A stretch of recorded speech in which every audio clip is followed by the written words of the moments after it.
नमस्कार. संघर्ष वृत्तवाहिनीमध्ये आपलं स्वागत. घेऊया ठाणे आणि आसपासच्या परिसरामधील घडणाऱ्या महत्त्वाच्या घडामोडींचा आढावा.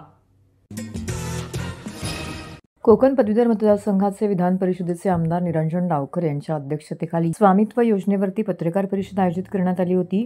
ग्रामीण भागातील नागरिकांना त्यांच्या मालमत्तेवर मालकी हक्क सिद्ध होण्यासाठी आणि आर्थिक सक्षमता प्राप्त करण्यासाठी ही योजना अत्यंत महत्त्वपूर्ण ठरली आहे.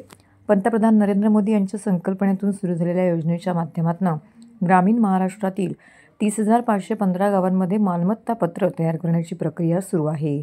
आज अखेर 15,327 गावांमध्ये मालमत्ता पत्र वाटप करण्यात आली असून 23,132 गावांचे अंतिम नकाशे तयार आहेत. आमदार निरंजन डावकर यांनी पत्रकार परिषदेला बोलताना सांगितलं की राज्याचे मुख्यमंत्री देवेंद्र फडणवीस साहेबांनी सांगितल्याप्रमाणे महाराष्ट्र आता थांबणार नाही. स्वामित्व योजनेमुळे गावकऱ्यांना त्यांच्या जमिनीचा मालकी हक्क मिळत आहे. यामुळे घरकर्ज आणि अन्य आर्थिक सुविधांमध्ये सुलभता निर्माण होत आहे. गावकऱ्यांच्या मालमत्तेचे मूल्य वाढत असून त्यांची आर्थिक पत उंचावण्यासाठी ही योजना उपयुक्त ठरत आहे. याशिवाय मालमत्तेच्या स्पष्ट नोंदी झाल्यामुळे ग्रामपंचायतींना कर आकारणी सुलभ होत आहे. असं विकास कामांना गती मिळत आहे. योजनेच्या माध्यमातून आदिवासी बांधव वाडीवर स्थितील रहिवासी यांना त्यांच्या मालमत्तेचे कायदेशीर कागदपत्र मिळत आहेत, ज्यामुळे त्यांच्या हक्कांचे संरक्षण होत आहे.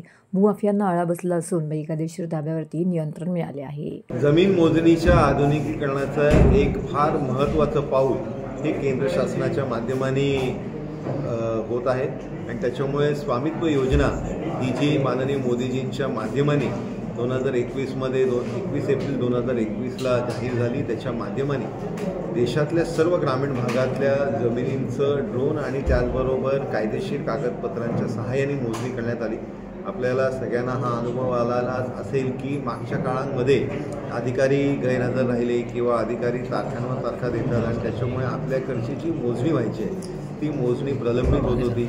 त्याचबरोबर जमिनीवरचे बेकायदेशीर अधिकार किंवा बेकायदेशीर पद्धतीने कब्जा घेण्याचं काम होत होतं.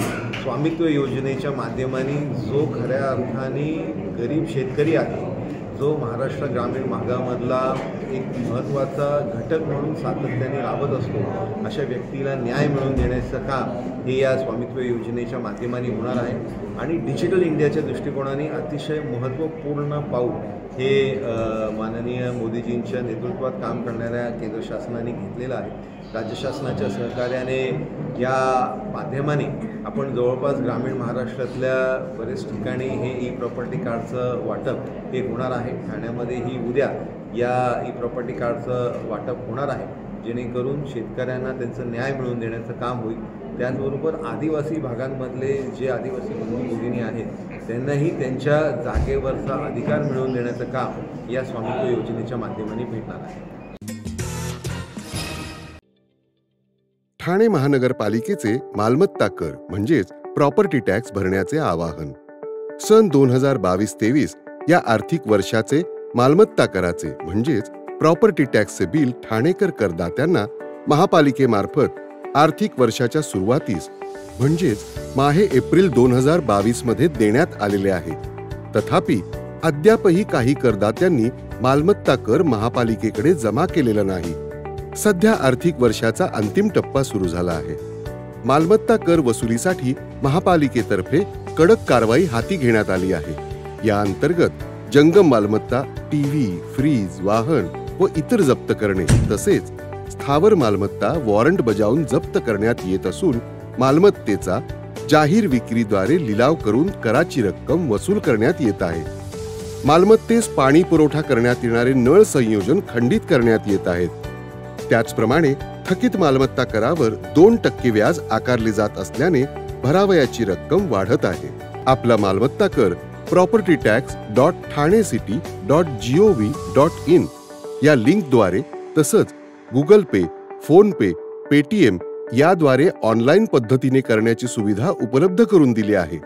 शनिवार, रविवार व सार्वजनिक सुट्टीच्या दिवशी नागरिकांना मालमत्ता कर भरणे सोयीचे व्हावे याकरता महापालिकेचे मालमत्ता कर संलग्न कार्यालय या दिवशी कार्यान्वित ठेवण्यात आलेले आहे. तरी मालमत्ता कर वसुलीची अप्रिय कारवाई टाळण्याच्या दृष्टिकोनातून मालमत्ता कर भरून महापालिकेस सहकार्य करावे. धन्यवाद. ठाण्यात प्रथमच होणाऱ्या गृहनिर्माण संस्थांच्या महाधिवेशनाला शनिवारी 28 डिसेंबर रोजी राज्याचे नूतन मुख्यमंत्री देवेंद्र फडणवीस हे उपस्थित राहणार आहेत. माजी मुख्यमंत्री एकनाथ शिंदे यांच्या ठाण्यामध्ये 27 ते 29 डिसेंबर या कालावधीमध्ये होत असलेल्या या महाअधिवेशनाला मुख्यमंत्री फडणवीस प्रथमच ठाण्यात येत आहे, अशी माहिती ठाणे जिल्हा हाऊसिंग फेडरेशनचे अध्यक्ष सीताराम राणे यांनी पत्रकार परिषदेमध्ये दिली. सहकार विभाग आणि ठाणे जिल्हा हाऊसिंग फेडरेशनचा संयुक्त उपक्रम असलेले हे महाधिवेशन व प्रदर्शन ठाण्यातील उपवन तलाव परिसरातील भव्य मैदानामध्ये होणार आहे. या कार्यक्रमाला उपमुख्यमंत्री तथा गृहनिर्माण मंत्री एकनाथ शिंदे, उपमुख्यमंत्री अजितदादा पवार, सहकार मंत्री बाबासाहेब पाटील, वनमंत्री गणेश नाईक, परिवहन मंत्री प्रताप सरनाईक, खासदार नरेश मस्के, आमदार रवींद्र चव्हाण, आमदार संजय गायकर, आमदार निरंजन डावखरे इत्यादींसह राज्याचे सहकार आयुक्त आणि जिल्हाधिकारी अशोक शिंगारे अशा अनेक मान्यवरांची उपस्थिती असणार आहे. या महाअधिवेशनामध्ये गृहनिर्माण संस्थांचे रखडलेले पुनर्विकास प्रकल्प, स्वयंपूर्ण विकास कामांच्या समस्या, अर्थसहाय्य यांसह पाळीव श्वान प्राण्यांविषयी नियमावली व सहकार कायद्यात बदल, सोसायट्यांच्या वेगवेगळ्या समस्या तसेच अडचणींवर मार्गदर्शन करून त्या संदर्भात ठराव करण्यासाठी शासनाकडे पाठपुरावा करण्यात येणार असल्याचं सीताराम राणे यांनी सांगितलं. ठाणे जिल्ह्यामध्ये असं गृहनिर्माण संस्थांसाठीचं पहिलंच अधिवेशन होत आहे. ठाणे जिल्हा सहकार विभाग आणि ठाणे जिल्हा हाऊसिंग फेडरेशनच्या वतीने हे महाअधिवेशन आपण आयोजित केलेलं आहे.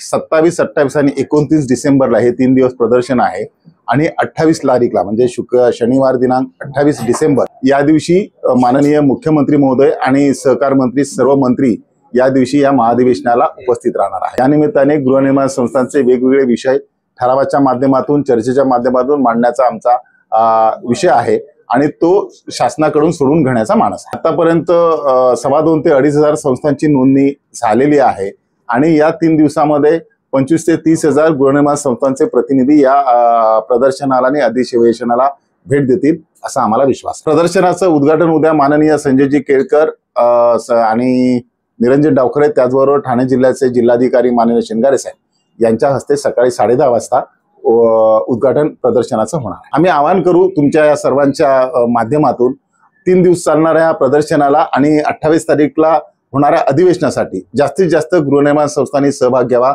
अशी विनंती करेन आणि आवाहन करेन. कारण ठाणे जिल्ह्यात असं गृहनिर्माण संस्थांसाठीचं पहिलंच महाअधिवेशन आहे आणि ते यशस्वी करणं हे आपलं सर्वांचं कर्तव्य आहे, जबाबदारी आहे. त्यामुळे सगळ्या गृहनिर्माण संस्थांनी याच्यामध्ये सहभाग घ्यावं असं मी आवाहन करेन. नक्कीच त्यावेळी जे आपण घेतलं होतं त्याच्यानंतर 2019ला आपल्याला गृहनिर्माण संस्थांसाठी वेगळं प्रकरण कायद्यामध्ये अस्तित्वात आलं, 154B ज्याला म्हणतो. त्यानंतर सेल्फ डेव्हलपमेंटसाठी जे सर्क्युलर निघालं, शासनाने GR काढला, हा त्यानंतरचाच भाग आहे आणि त्याचा उपयोग या पद्धतीने चांगल्या पद्धतीने झाला होता. कायद्यामध्ये काही बदल केले, गृहनिर्माण संस्थांसाठी नवीन GR किंवा सर्क्युलर्स आपण आवश्यकतेप्रमाणे काढून घेतलेले आहेत आणि तसाच उपयोग याही अधिवेशनातून किंवा किंबहुना त्याच्यापेक्षा जास्त उपयोग या अधिवेशनाच्या माध्यमातून होईल.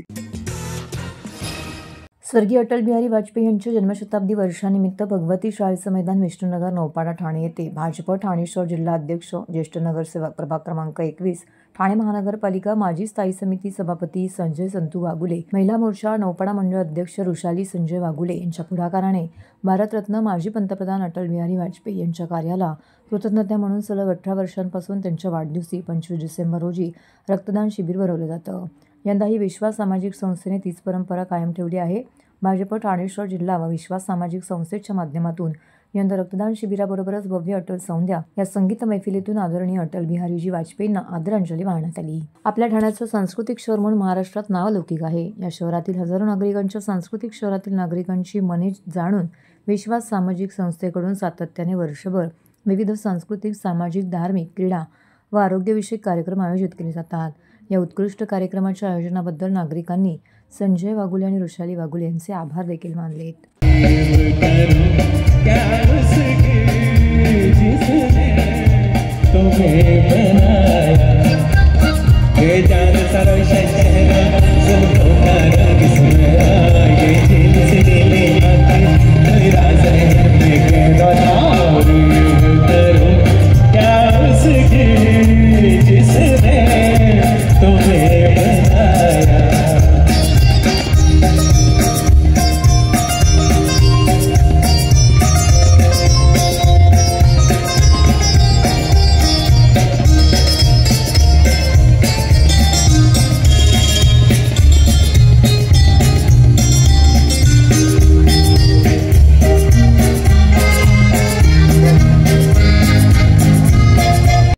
अटलजी वाजपेयी यांचं जन्मदिवस आहे आणि या वर्षीचे शताब्दी वर्ष असल्यामुळे एक अटल संध्या कार्यक्रमाचं या ठिकाणी आयोजन केलंय. सकाळीच रक्तदान शिबिराचं आयोजन केलं होतं.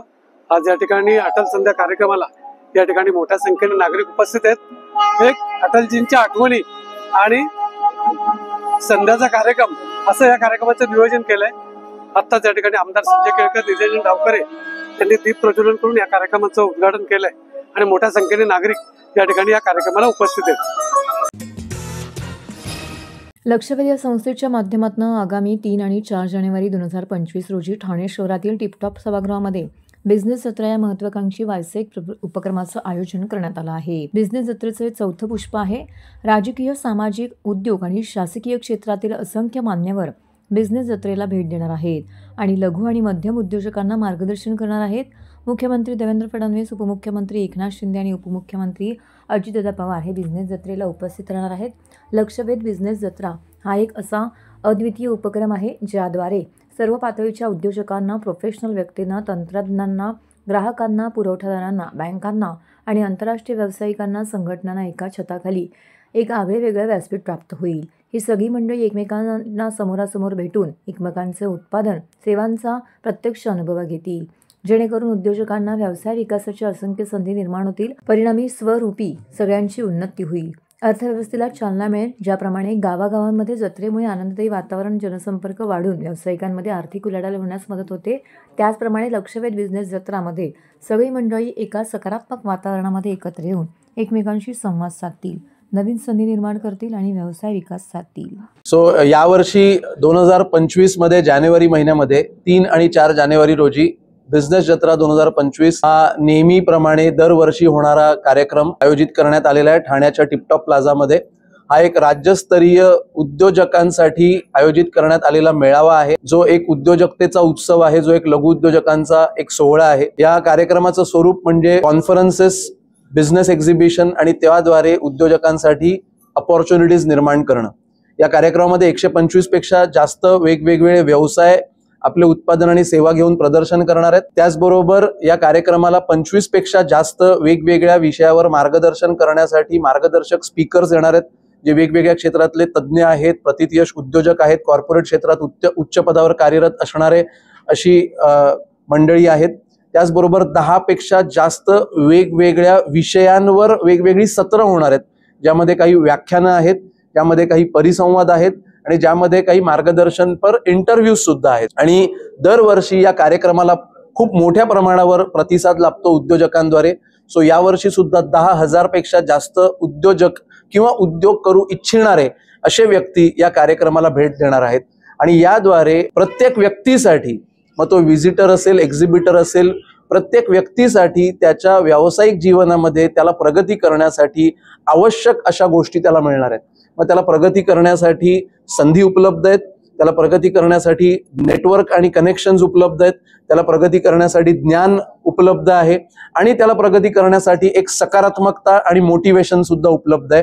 आणि हा कार्यक्रम आयोजित करण्यासाठी 40 पेक्षा जास्त वेगवेगळ्या संघटना ज्या आहेत त्या इन्व्हॉल्व झालेल्या आहेत आणि या संघटनांच्या द्वारे हा कार्यक्रम यशस्वीपणे आयोजित करण्याचा आमचा मानस आहे, ज्यामध्ये लक्षवेध इन्स्टिट्यूट आयोजक आहेच, पण त्याचबरोबर ॲडमार्क मल्टी व्हेंचर्स प्रायव्हेट लिमिटेड, वा कॉर्पोरेशन, त्याचबरोबर वेल्थ गाईड अशा संस्था आहेत.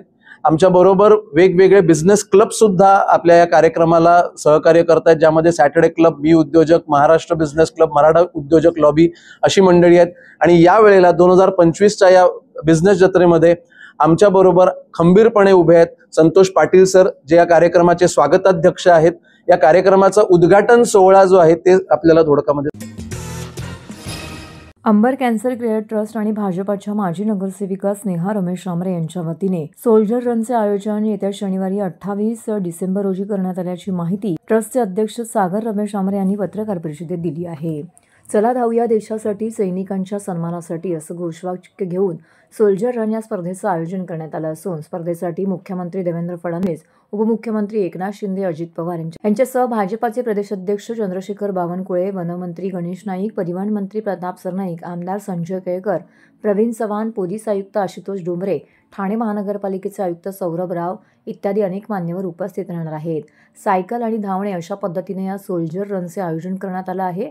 वयोगटानुसार 2, 3 आणि 5 किलोमीटर धावण्याची शर्यत आणि 5 किलोमीटर सायकल शर्यत या दरम्यान होणार आहे. पहाटे 5:30 ते सकाळी 8:30 या वेळेमध्ये काशीनाथ घाणेकर नाट्यगृहासमोर या स्पर्धेला शुभारंभ होणार आहे. या स्पर्धेदरम्यान शहीद सैनिकांना आदरांजली अर्पण करून माजी सैनिक अधिकारी, संरक्षण खात्यातील निवृत्त अधिकाऱ्यांचा सत्कार करण्यात येणार आहे, असे यावेळी डॉक्टर सागर आमरे यांनी सांगितलं. या स्पर्धेच्या आयोजनामध्ये रमेश आमरे आणि स्नेहा आमरे यांचं विशेष योगदान लाभलं आहे. तसेच सैनिकांच्या सन्मानार्थ अनेक कार्यक्रम राबवण्याचा आमचा मनोदय आहे, असं यावेळी डॉक्टर आमरे यांनी यावेळी सांगितलं. तसेच या कार्यक्रमाविषयीची अधिक माहिती रमेश आमरे यांनी दिली आहे. नमस्कार, हे आपलं 4थं वर्ष आहे. सोल्जर मॅरेथॉन आपण स्टार्ट केलेली आणि याच्या मागचा एकच उद्देश होता आमच्या मनामध्ये नवीन मित्रमंडळाच्या, की सोल्जर जे आहेत ज्यांनी आपल्या देशासाठी भव्य दिव्य असं त्यांचं काम असतं, ज्यांच्यामुळे आपण इथे सुखरूप आज आपण प्रत्येकाच्या घरात राहतो, आपल्या देशात राहतो, ते मेन आपल्या मागचे मेन आहे ते सोल्जर आहेत. त्यांची आठवण राहावी, त्यांनी जे पराक्रम केलेले आहेत त्या पुढच्या पिढीला कळावे म्हणून आम्ही सर्वांना एकत्रित घेऊन ही सोल्जरांची सुरुवात केली. आणि ह्या वर्षी तुम्ही बघाल तर ठाणे महापालिका आयुक्त साहेबांनी आम्हाला खूप चांगला सपोर्ट केला.